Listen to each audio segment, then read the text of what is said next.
public domain. The Clean and Wholesome Land, by Ralph Sholto. Utopia had been reached. All the problems of mankind had been solved. It was the perfect state. If you doubted it, you died. While Professor Cargill lectured from the rostrum, Neil Pardue prowled the dark auditorium. This, he knew, was the place to find them. Here was where they whispered and plotted and schemed, feeling safe in this pure, hard core of patriotism. Safe because Cargill was the director of education in the new state, just as Pardue was the director of public security. Safe because Cargill's lectures were given before a command audience, with attendance strictly mandatory. The insistence was not really necessary, of course. The people would have come to hear Cargill regardless. He was a compelling, magnetic personality. Even now his great voice was booming out. And upon this anniversary of the new state, we can look out with great pride upon a clean and wholesome land. With strong emotion, we can look upon the physical manifestation of our glorious principles, that only through self-effacement, through frantic love for the state, can the individual come to complete physical and mental fruition. Upon this anniversary, we see our enemies, both within and without, broken and completely subjugated. This was the place they whispered and schemed and plotted. Pardue prowled the aisles, his eyes piercing the darkness, spotting them, cataloguing them. And thus he came upon Emil Hillerman, his deputy of vital intelligence, sitting dutifully in the end seat of a middle aisle.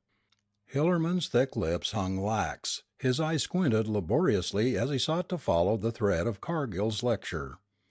Pardue tapped Hillerman on the shoulder. The latter started guiltily.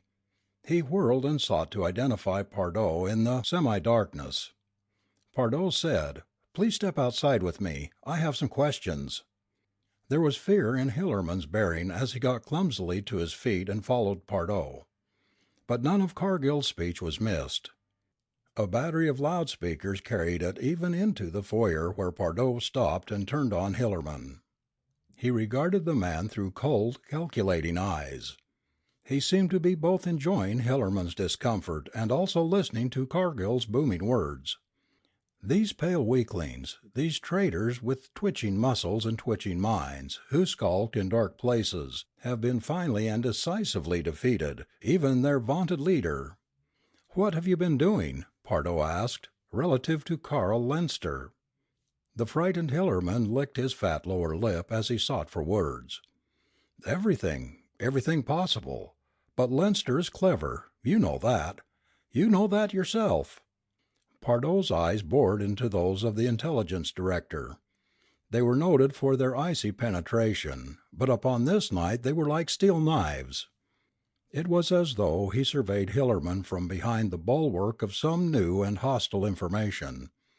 Even as he stared, Cargill was booming from the rostrum. Carl Lenster, their peerless leader.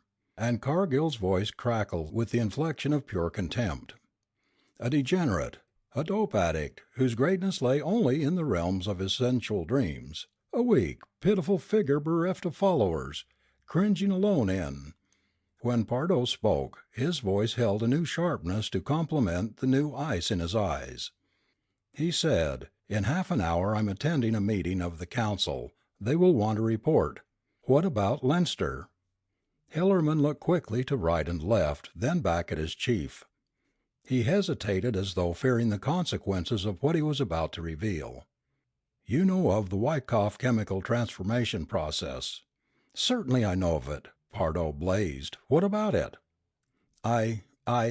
But Hillerman seemed to lose the courage he'd screwed up to continue in this direction. He straightened, and a little of the hangdog servility dropped away. "I'm doing all that is humanly possible to apprehend Lenster.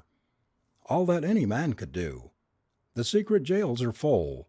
My interrogators work night and day. Even a superficial check on my records would show that more has been done in the last 6 months and is being done now than—" Pardue raised an impatient hand, opening a gap of silence into which the voice of Cargill poured. Land in which the voice of dissenter is not heard, in which Leinster and men of his despicable ilk are forever crushed and beaten. Pardue was scowling. Almost unconsciously he had held the pause, with hand upraised, until Cargill finished his passage. As Cargill stopped for breath, Pardoe jerked his hand down sharply, completing the gesture. "I have no time for any more of this, and I resent having to seek you out. Next time report to my office as is proper and keep me posted as to your activities. Next." Pardoe eyed Hillerman for one blank moment and allowed the threat to reflect clearly that possibly there would not be any more next times. Then he turned and strode swiftly from the foyer. Cargill's voice had hardly faded when he picked it up again on his car radio. It was a foregone conclusion that every radio in the land would be tuned to the lecture. So great was Cargill's popularity that every citizen traveling in a car would wish to hear it and turn on his receiver. It was foolish not to have a radio properly tuned when Cargill spoke. He was saying, "And so under the banner of complete solidarity, we will march forward, a solid phalanx against which no force can stand. Now that our own house is swept clean of vermin, rid forever of carrion like Leinster and his ilk, we can." Pardue had traveled swiftly through the streets at high speed reserved for higher servants of the new state. The lesser servants of the new state had learned caution and thus no regrettable deaths or maimings occurred. The lesser servants have grown wary and fleet of foot. Pardoe switched off his motor but left his audio blaring. Cargill's voice followed him up the broad steps of the executive building and was just fading out when Pardoe was able to pick it up again from the loudspeaker under the great arches. He entered the building and traversed the vast foyer to a niche which housed a private elevator. He entered the lift, deserting it on the 9th floor, where he entered an unobtrusive door and joined a group which consisted of the new state's well-guarded pool of power and brains. There was Blanchard of Finance, Keeley, Director of Foreign Education, Masachek, Overlord of the nation's larder, and 7 others. When Pardoe entered, all conversation stopped, and every man looked up from a luxurious overstuffed chair. Pardoe must certainly have swelled inwardly with pride at this unconscious tribute. It was well known that he held a key position on the chessboard of politics. His was in reality the most important job of all. It was to Pardue that this powerful group of men looked for that which they most treasured, their own personal safety. A chair was waiting for Pardue. He said, "I'm sorry to be late, gentlemen. I have been on a personal tour of inspection. I'm sure you will forgive me, however. I have a most interesting report." He seated himself, timing the action so it coincided with the ebb of applause coming over the speaker. Applause from the loyal multitudes who had just heard Professor Cargill end his lecture. As it was now permissible, Blanchard reached under the table and snapped a button. The speaker went silent.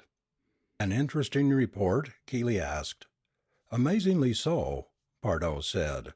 "I have just unearthed a traitor in a high place."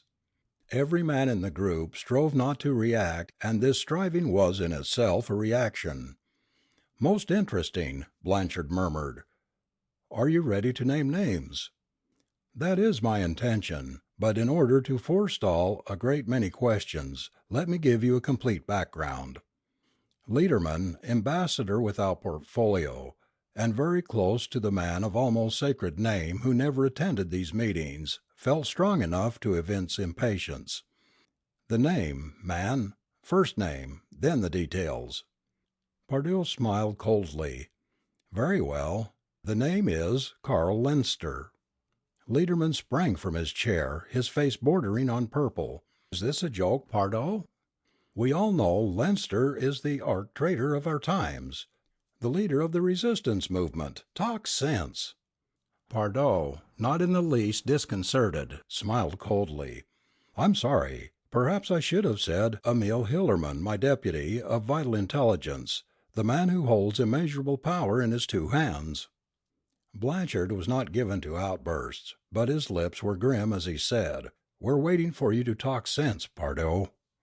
The confusion comes from your not allowing me to tell it as I wished. There is a gap between Leinster and Hillerman, one which, with your permission, I will fill."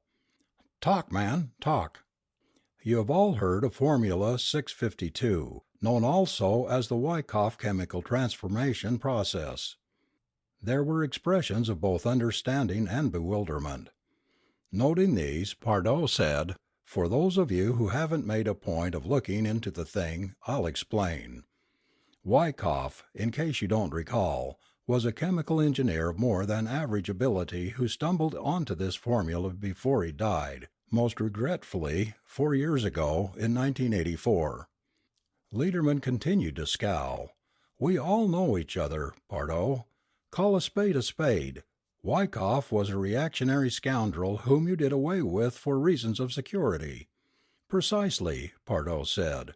"In its essence the formula is a process for taking over a man's brain, his body, his personality." "You mean—" Pardoe refused to be interrupted. "We were of the opinion that Wyckoff, though he and Leinster were great friends, was not able to impart his knowledge to the latter.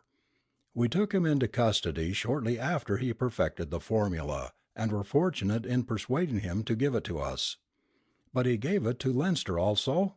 "We were certain, at the time of his death, that he had not been able to do that. We are still certain." Keeley, with a gesture, requested the floor. "I wonder if you could go into a little more detail concerning the formula, for those of us who—" "Of course," Pardoe said. "The formula is a combination of 6 chemicals, and the process of transformation is relatively simple, yet highly dangerous to both subjects involved. It means sure death for the proposed host, if not delicately handled will also result in death for the usurper. The transformation requires 3 hours to perform. Once completed successfully, the usurper can never return to his own body. It must be destroyed. Also, the mentality of the host vanishes after it is pushed from its original brain tissue through the influence of the formula."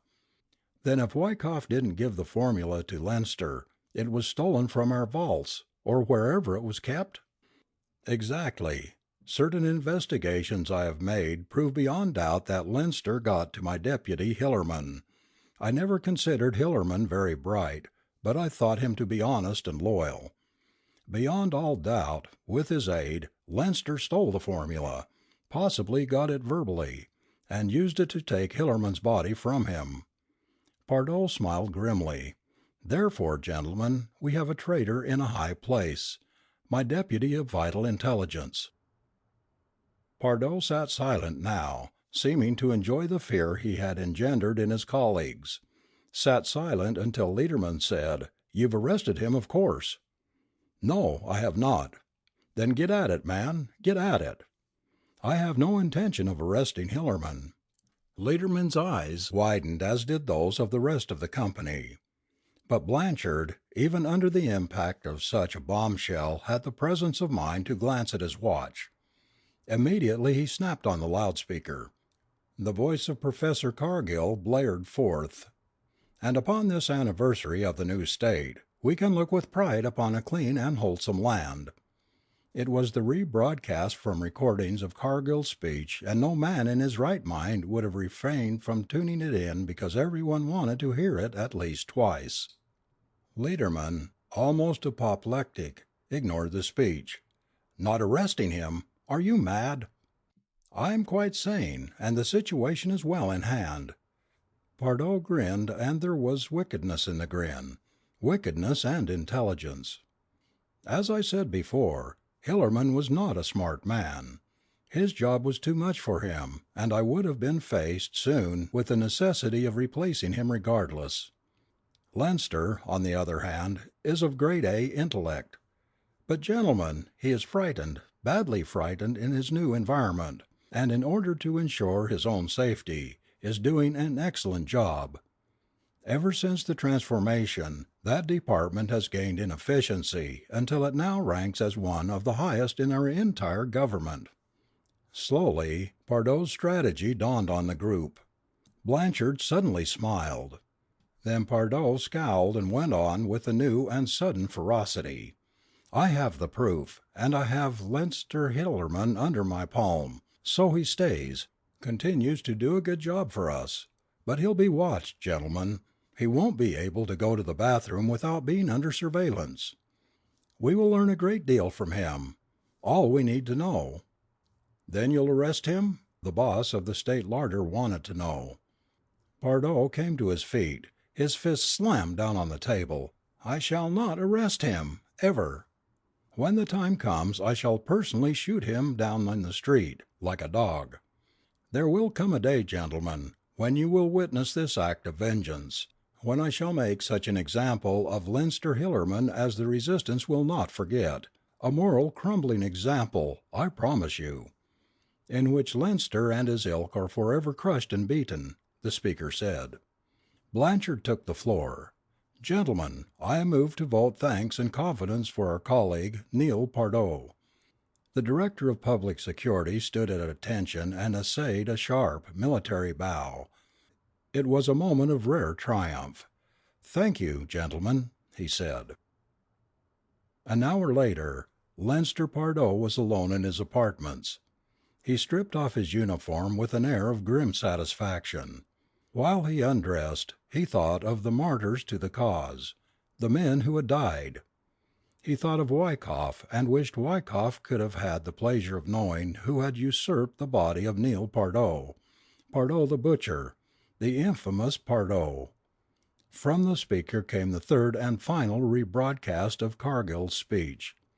"A clean and wholesome land.